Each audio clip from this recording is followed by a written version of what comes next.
bagaimana kita punya triple positif ya. Sales, kemudian jadi supervisor, jadi kepala cabang, jadi manajer sales. Siapa bilang membina hubungan baik itu susah?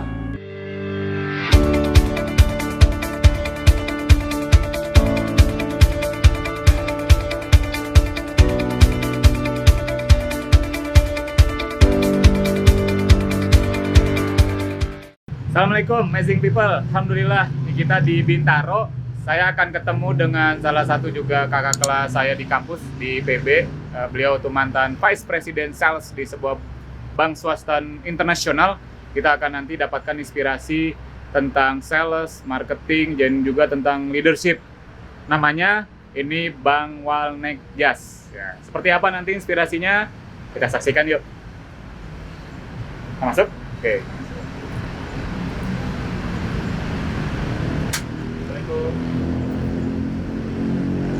Halo, assalamualaikum warahmatullahi wabarakatuh, amazing people. Kita ketemu sekarang, kita di Bintaro di kantornya Bang Walnek Jas. Wah, siapa ini beliau? Beliau udah malang melintang di dunia profesional. Terakhir beliau sebagai Vice President di sebuah perbankan internasional, multinational company ya. Sebelumnya juga beliau malang melintang sebagai National Sales Manager dan sebagainya di beberapa perusahaan. Udah kenyang lah pokoknya dengan manajemen ya, sales, marketingnya, belum lagi tentang leadership. Nah, untuk sekarang kita akan nanti dengarkan ya sharing dari beliau nih terkait tadi bagaimana kita bisa tadi mengelola dari sisi diri kita, kemudian pekerjaan kita dan juga mungkin ke keluarga kita gitu. Yang saya ngikutin Bang Walnek ini kan bagaimana kita punya triple positif ya. Tiga positif itu. Nah, seperti apa tiga positif itu untuk kita tadi menjalani pekerjaan kita gitu ya, menjalani juga tadi kehidupan keluarga kita. Kita langsung saja sapa Bang Walnek. Assalamualaikum Bang Walnek, gimana sehat? Sehat, alhamdulillah. Makasih lo udah dikunjungi ke sini ya. Alhamdulillah bisa silaturahmi ini. Kita mau nanti bisa sharing-sharing pengalamannya Bang tadi kan. Malang melintang gitu kan di dunia profesional, dan kenapa juga tadi bisa memilih ke dunia profesional itu gitu kan, apa karena memang awalnya karena butuh duit gitu kan. Butuh duit gitu ya, terus apa karena memang passion saya memang di dunia tadi, dunia profesional itu gitu, atau apa? Silakan mungkin bisa bisa di-share Bang. Oke, makasih Kang Ajis. Jadi sebenarnya ya saya kan backgroundnya pendidikannya di IPB ya, jurusan teknologi industri ya. Fleksibel banget kata ya? Orang fleksibel banget. Gitu ya. Semua bisa. Tapi ketika baru lulus itu saya memang punya target ya dalam hidup. Saya membuat yang namanya rencana-rencana kehidupan lah kira-kira gitu. Kalau bisa sebelum 40 tuh nanti berwirausaha. Oh, udah punya planning. Di awalnya udah punya planning. 40. Sebelum 40, maksimum 40. Nah, tapi jalan menuju wirausaha itu saya pengen belajar banyak dulu. Oh, belajar. Jadi gimana sih membuat usaha, bagaimana sih berkomunikasi sama orang, manajemen, leadership dan lain-lain seperti apa. Nah, pilihan saya, tekad saya waktu itu lebih bagus saya belajar di multinational company, perusahaan besar multinasional. Karena kan di mereka sistemnya jadi tertata, dan untuk belajar itu luar biasa fasilitasnya. Jadi training, kan kita free semua itu ya ketika bekerja kan. Ya, nah, itu saya manfaatin. Jadi itulah sebabnya kenapa saya bekerja dulu sebagai profesional. Alhamdulillah 15 tahun saya bekerja dari lulus sampai keluar itu 15 tahun. Sampai tadi di Bank Internasional Indonesia. Dimulai dengan manajemen trainee, manajemen trainee MT di Free Flag Indonesia. Jadi perusahaan Belanda itu, susu bendera. Nah, disitulah mulai tahu ternyata bekerja itu seperti ini, kode etiknya seperti ini, cara profesional seperti ini, membuat perencanaan bisnis seperti ini. Itu semua kan kita belajar ya. Dan saya memang salah satu passion saya kan dalam konteks membuat sebuah perencanaan manajemen gitu. Jadi saya strategic planning. Strategic planning ya. Karenanya juga nanti saya akhirnya berkuliah lagi di strategic planning. Sampai hari ini saya juga mendalami lagi manajemen strategis ya. Nah, itu kira-kira background kenapa saya harus jadi profesional dulu gitu. Nah, itu tadi saya lihat kan di jenjang profesinya itu kan banyak kan sales tuh, Bang. Nah, itu gimana akhirnya milih? Memang karena saya tuh seneng ngomong, akhirnya seneng jualan itu gitu. Nggak tahu karena mungkin bakat atau takdir atau bagaimana ya. Karena di manajemen training itu kan kita di-assess ya, kita dinilai kan. Dan kelihatannya kompetensi yang besar di saya itu ketika itu memang di dunia sales. Nah, akhirnya keterusan. Iya, keterusan. Jadi difokuskan manajemen training untuk sales, kemudian jadi supervisor, jadi kepala cabang, jadi manager sales, sampai regional sales manager, sampai national sales manager, gitu ya. Terakhir sebagai GM sebelum saya ke Bank BII. Jadi keterusan tuh. Keterusan sales aja. Keterusan dan keterusan enaknya juga gitu ya. Bonusnya Dapat lumayan ya. tantangan baru. Namanya sales kan, komisi, karena di sales bonus. itu kan sangat dinamis ya. Dinamis. Jadi salah satu saya nulis buku tuh tentang sales itu, salah satu kecintaan saya terhadap sales itu, kita lebih banyak ketemu orang. Dan kita lebih banyak di luar. Artinya pergi kan mengunjungi customer, ke pasar, dan itu pembelajarannya luar biasa. Ketika kita di dalam, jadi dulu ketika saya milih kerja pertama, saya dapat opsi 3 tawaran. Setelah melamar ya kemana-mana, itu akhirnya dapat opsi 3 tawaran. 2 tawaran di bidang sales dan marketing itu. Waktu itu saya ditawarkan juga Unilever, tapi masih ada 2 tes lagi, termasuk salah satunya tes kesehatan. Nah, yang di Fresh Flag ini udah berhenti tesnya gitu. Diterima. Nah, lalu yang satu lagi itu di pabrik. Saya ingat dulu kalau nggak salah namanya PT Indonesia Toray Sintetik. Itu jadi supervisor produksi. Produksinya. Nah, saya pikir kan nggak gue banget kali. Iya, kalau saya di produksi, pastilah lingkungan kerja saya, ekosistemnya ya itu-itu aja nanti kan. Memang sih mungkin secara karir bisa nanti jadi plant director tuh, jadi direktur pabrik gitu ya. Tapi saya mungkin passionnya bakatnya itu lebih banyak ketemu orang. Lebih banyak ketemu perubahan-perubahan. Nah, jadi akhirnya saya di sales. Dapat insight dari orang, dapat wisdom kali ya. Dan ternyata nggak salah gitu. Jadi justru pembelajaran yang banyak saya dapatkan, saya kan senang ya belajar begitu dari interaksi dengan orang-orang. Wah, itu kan macam-macam dinamikanya itu. Orang sales bagaimana misalnya meyakinkan orang yang tadinya nggak mau gitu kan, membuat orang interest yang tadinya tidak interest gitu. Bagaimana memplanning sebuah target-target pencapaian per hari, per minggu, per bulan. Itu luar biasa. Pembelajarannya lebih banyak di situ. Seru di situ. Cepat banget tadi 15 tahun terakhir Vice President. Itu menurut saya sih luar biasa cepat. Ya gitu. Alhamdulillah ya. Tuhan menguji juga ya. Allah menguji dengan katakanlah karir seperti itu. Itu dalam perjalanan tadi karir ya, dari karir yang tadi dari mulai MT terus akhirnya sekarang Vice President. Itu achievement yang sampai sekarang tuh, wah ini seru lah, kenangan indah banget buat saya gitu. Apa itu Bang? Jadi alhamdulillah kalau saya flashback ya, lihat ke belakang, selama 15 tahun di profesional itu, saya ujian yang diberikan Allah itu justru pencapaian demi pencapaian. Beda nanti cerita entrepreneur ya, ujiannya lain lagi itu, kegetiran demi kegetiran gitu ya. Dunia profesional saya merasakan sangat diberikan kesempatan atau peluang untuk membuktikan diri, pencapaian demi pencapaian. Jadi kalau tadi Kang Ajis tanya apa tuh pencapaian terbaik yang dirasakan, salah satu yang saya rasakan, saya bisa pindah dari satu lingkungan ke lingkungan lain dengan bisnis yang berbeda. Jadi dari susu saya pindah ke farmasi. Saya terakhir pindah ke banking kan. Iya, terakhir. Nah, itu saya bisa ngikutin dan bisa achieve di situ. Nah, itu bagi saya sesuatu karena selalu orang bilang, "Oh, dia kan bukan orang bank, kok bisa masuk ke bank sih?" Dia kan bukan orang farmasi, kok bisa masuk ke farmasi? Nah, saya membuktikan di situ bahwa sebetulnya bekerja adalah persoalan metodologi. Bekerja adalah persoalan perencanaan dan bagaimana kita memanage. Jadi bukan persoalan produk apa yang kita jual gitu atau bisnis apa yang kita masuki. Sepanjang metodologi dan konsep bekerja itu kita udah dapat, kita harusnya mau di mana aja kerja itu nggak ada masalah.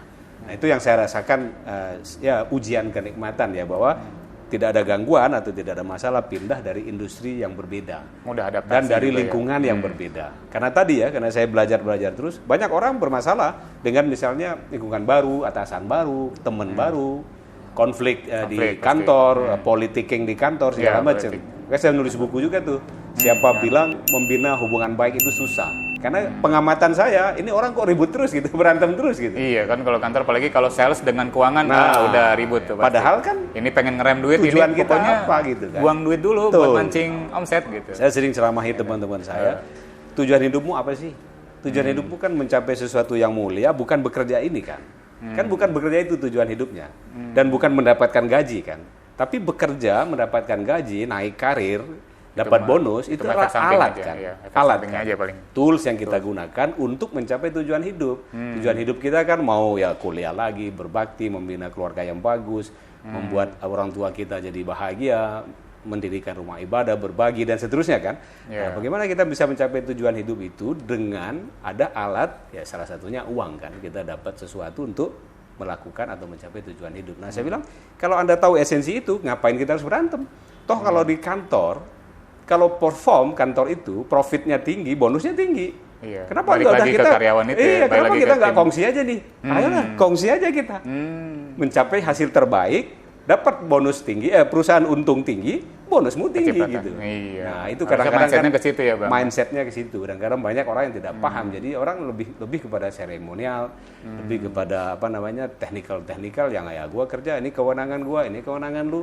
Ya nggak beres-beres tuh sampai di situ. Makanya saya penasaran kan tulis buku siapa bilang membina hubungan baik itu susah. Gitu. Menarik tuh, soalnya kan kadang kan memang tadi ya perseteruan di dalam lingkungan kerja ketika disentuh itu, ketika ini achieve-nya kita kantor kita tinggi, perusahaan kita tinggi, pencapaian omset profit kan balik lagi limpahnya ke kita. Kelihatannya sepele tapi itu sangat esensial, sangat powerful. Itu yang saya lakukan at least selama 15 tahun waktu itu saya bekerja. Semua perusahaan itu. Ya, makanya alhamdulillah kan pencapaian demi pencapaiannya. Jadi teamwork yang bagus itu yang terus saya suntik, terus saya provokasi gitu.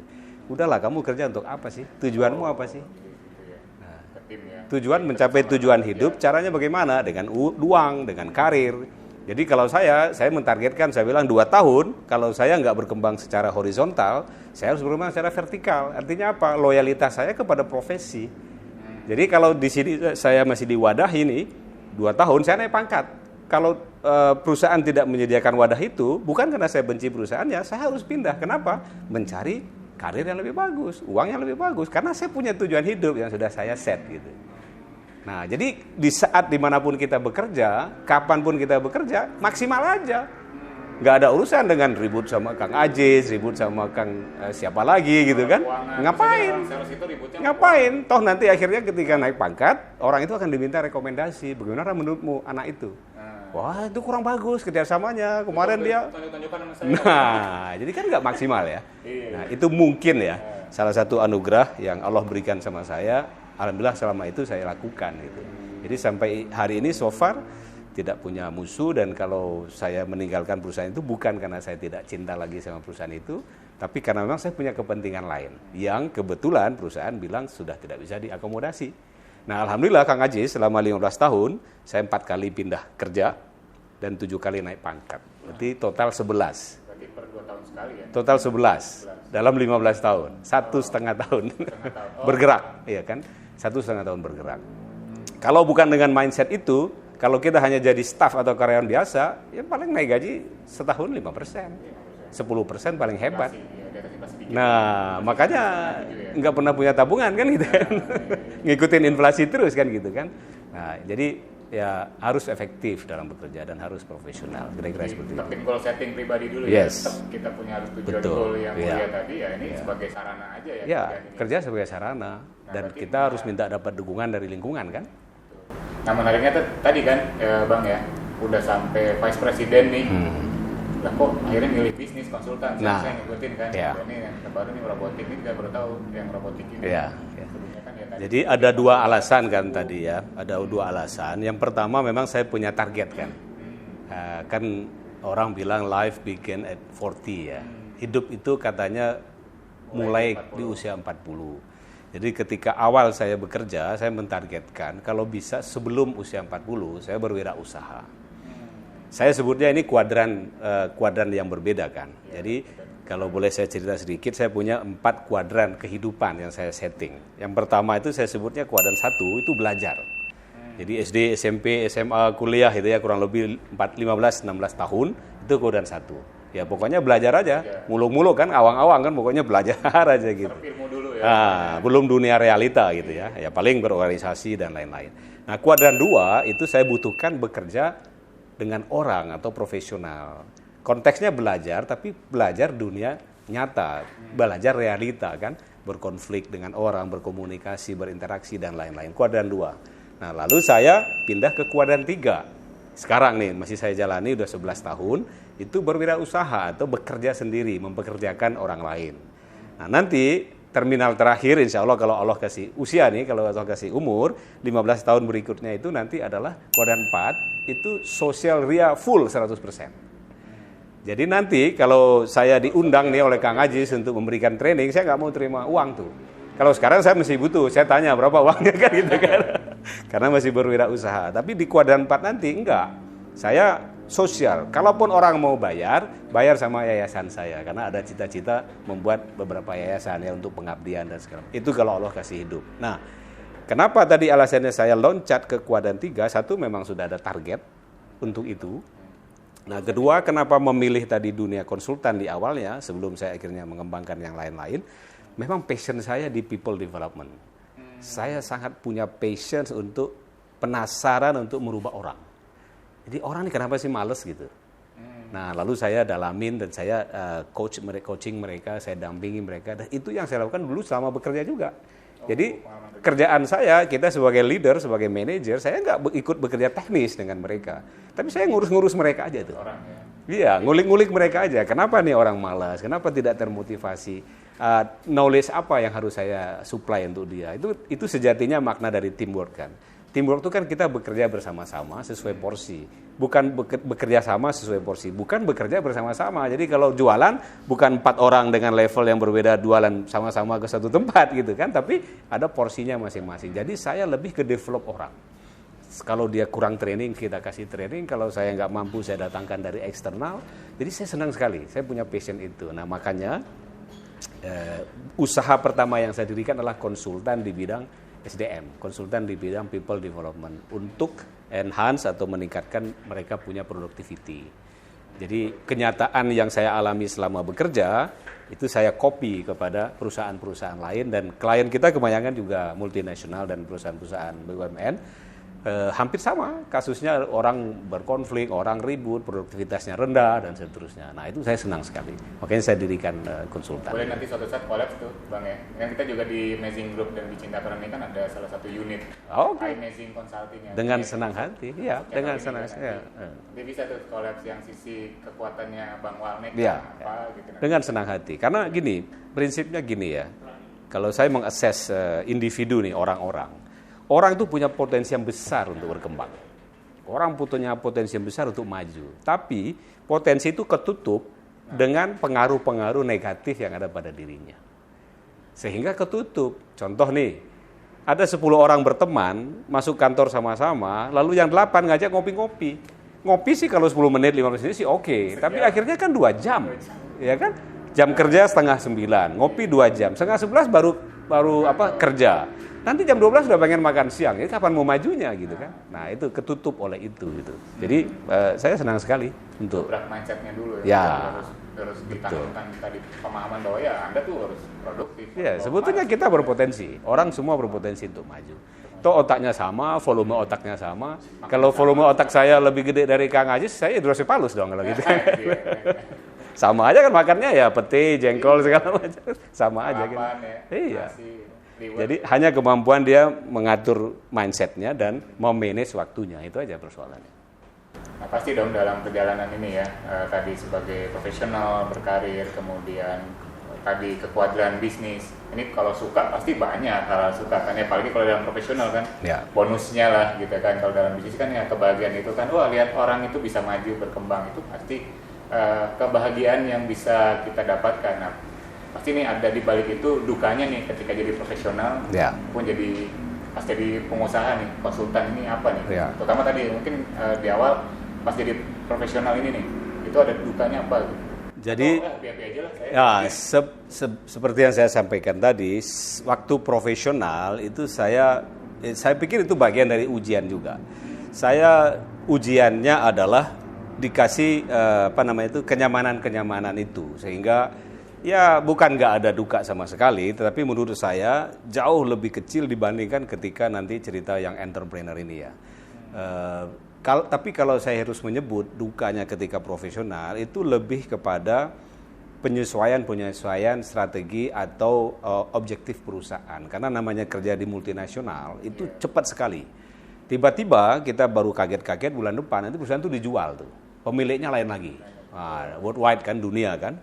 Nah, nanti pemiliknya lain, bosnya yang baru datang, lain lagi strateginya. Nah, ini kan kita perlu penyesuaian lagi. Jadi lebih kepada capek itunya saja sih. Tapi alhamdulillah karena tadi kita senang berinteraksi, kita senang beradaptasi, kita bisa ngikutin. Jadi saya alhamdulillah misalnya tidak merasakan misalnya dikatakanlah mohon maaf dipecat itu gara-gara kita tidak mampu. Enggak sih, lebih karena saya memang yang pergi ya, keluar.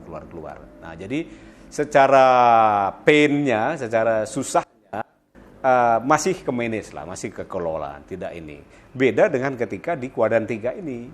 Wah, entrepreneur ini susahnya luar biasa. Makanya saya jadi maklum ya membayangkan, kan tidak banyak orang memilih jalan jadi entrepreneur.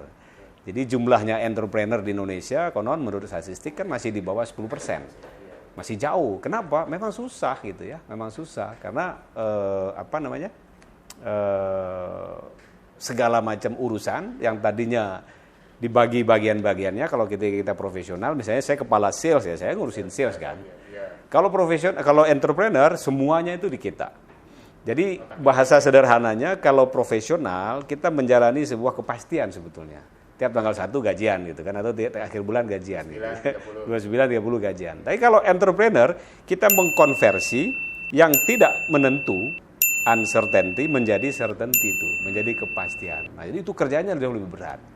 Nah, dalam hidup, dalam mengurusi dunia entrepreneur di kuadran 3 ini, saya mengalami 2 goncangan yang luar biasa. Itu pembelajaran yang luar biasa. Pertama, ketika 3 tahun saya mendirikan bisnis, saya berencana mengembangkan unit bisnis baru.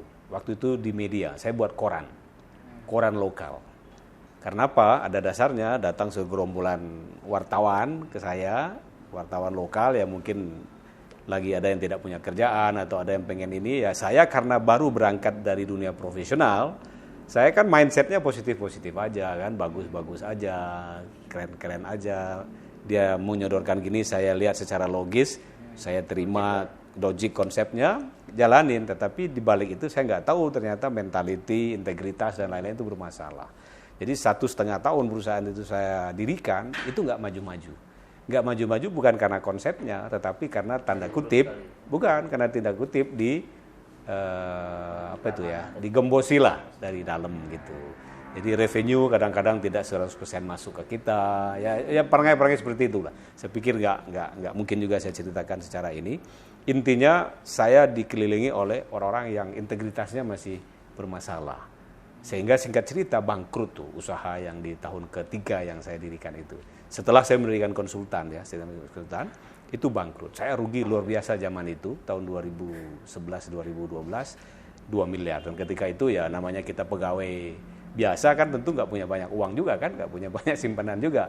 Jadi ketika dulu bekerja dari berutang menjadi tidak berutang, jadi punya tabungan sedikit, berwira swasta, rugi kembali berhutang lagi tuh gitu kan. Nah, jadi itulah roller coaster yang saya alami gitu ya.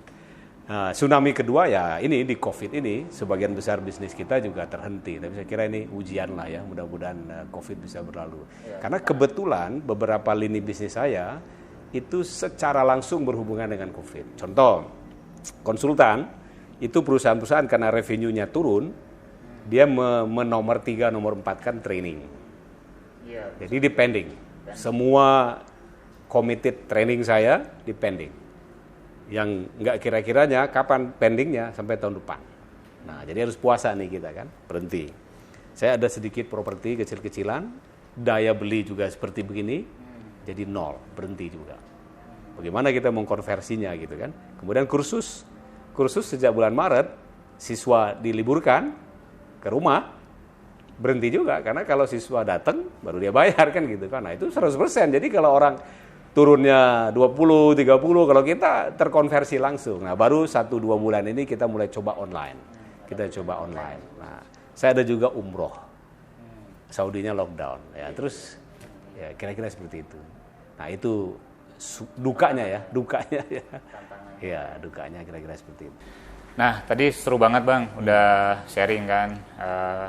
Tadi story-nya di dunia profesional, kemudian pindah kuadran menjadi wirausaha, kemudian nanti menjadi social contribution-nya mungkin ya. Nah, ini tips buat ya teman-teman kita lah nih, amazing people nih, Bang. Tips tadi bagaimana kita tadi jalanin di kuadran profesional maupun di wirausaha atau mungkin di dunia social planner atau ya di bidang yang dia sukain lah. Itu kan saya menarik banget tuh, saya ngikutin kan di LinkedIn-nya Bang Walnek, di Facebook-nya kan 3 positif nih, sehingga menjadi lembaga konsultannya tuh. Nah, ini apakah ini sebuah rahasia atau gimana gitu? Mungkin bisa di-sharing. Jadi hemat saya, dan ini saya kira mungkin bisa jadi tips ya kepada teman-teman generasi muda dalam bekerja, dalam berusaha, dalam berdakwah, dalam hal apapun lah ya. Yang paling penting bagi kita itu harus kita tanamkan persoalan mindset.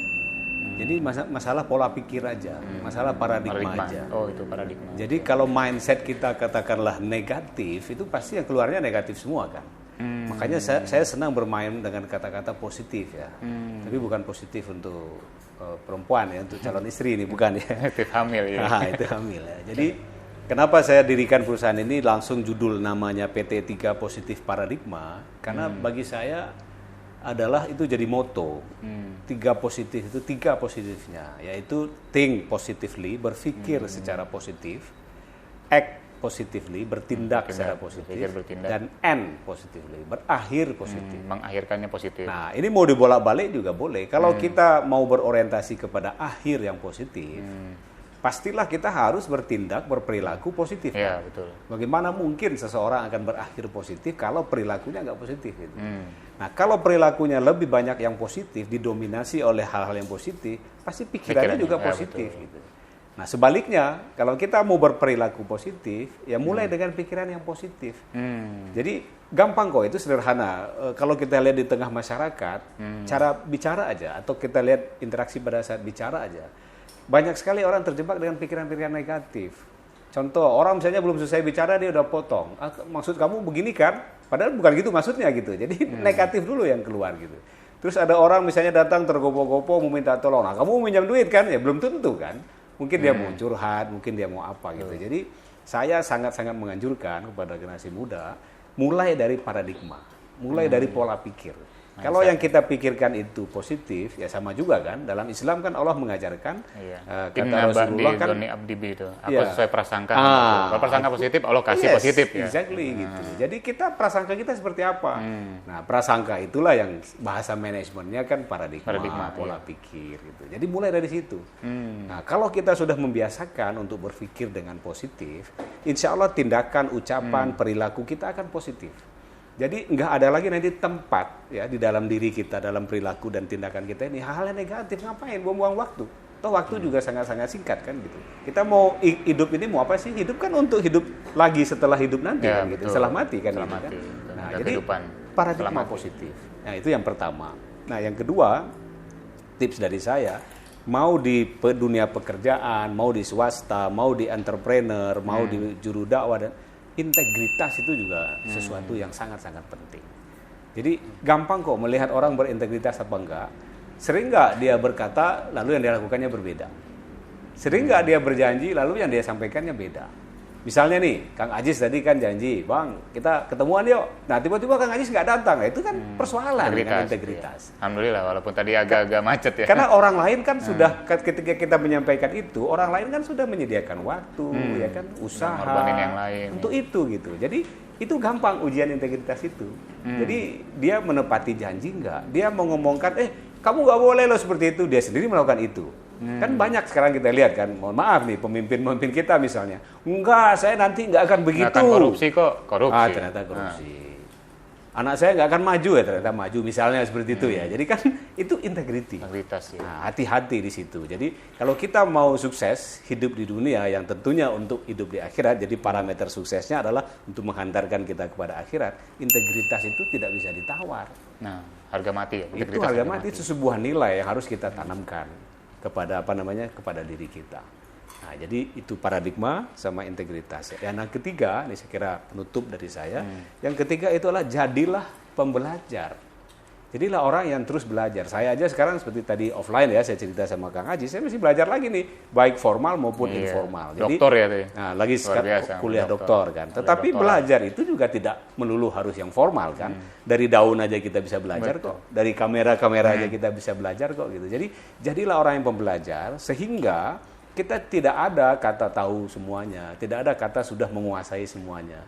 Dalam bisnis apalagi itu penting tuh.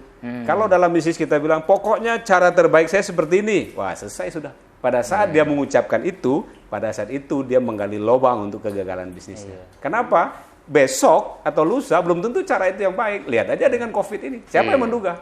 Siapa yang menduga ada COVID? Nyata dibilang kan pada analisis VUCA, Nah, iya kan? VUCA-nya lebih cepat. Cepat sekali gitu. Yang baru orang menduga-duga sekian tahun, sekian bulan, ternyata blek. Langsung bulan ketiga selesai. Jadi kita kan tidak pernah tahu apa yang akan terjadi di depan sana. Nah, oleh karena itu, jadilah orang yang pembelajar. Kalau kita menjadi orang pembelajar, otomatis kita akan gampang mentalitasnya untuk berubah, menyesuaikan, beradaptasi, sehingga ya jangan seperti katak dalam tempurung, bahwa dunia yang kita ketahui ya hanya itu saja gitu. Nah, sepanjang kita jadi pembelajar, insya Allah harusnya sih dinamika lingkungan, perubahan demi perubahan itu kita bisa lalui insya Allah dengan baik. Tentu tidak selalu hidup ini gampang-gampang saja ya. Hidup kan tentu ada sulitnya, ada gampangnya. Atau di Al-Insyirah juga Allah menyampaikan itu kan. Di balik kesulitan pasti ada kemudahan. Di balik kesulitan 2 kali loh itu. Janji dan motivasi dari Allah untuk melakukan itu.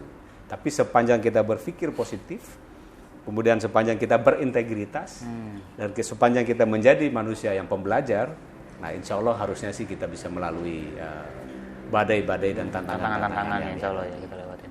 Kira-kira seperti itu.